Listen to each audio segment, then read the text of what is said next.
How to book last minute flights on Spirit Airlines. Hi guys, welcome again. In this tutorial, I'll be showing you how you can book last minute flight on Spirit Airlines. If you think that you can't book last minute flights on Spirit Airlines, you are wrong and you should change that mentality. You can always book last minute flights on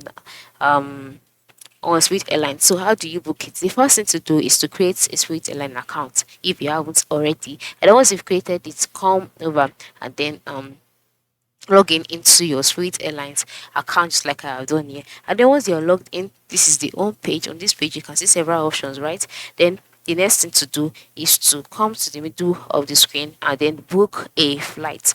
All right. Now you have to select where you're coming from and then where you're heading to.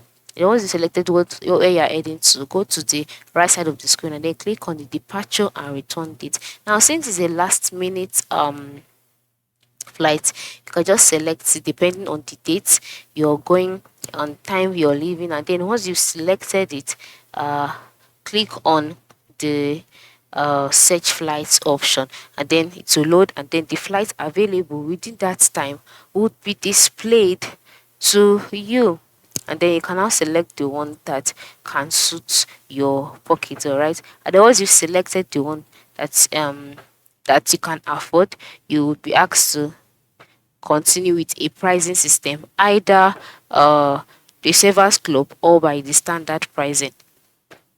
Once you've selected the kind of pricing, you'll be directed to another page where you'll be asked to input the passenger's details. If you did them from there, you'll be taken to bundles, to bags, to seats, to cars and hotels, option, payment, and confirmation. Go through all of these processes, pay, confirm your order, check in and get your body pass, and from there, you are good to go. It's very simple, okay? So this is how you can book last minute flights on Spirit Airlines. Very simple, very direct. Ensure you book that flight as soon as you need the flight. Thanks for watching and have a nice day.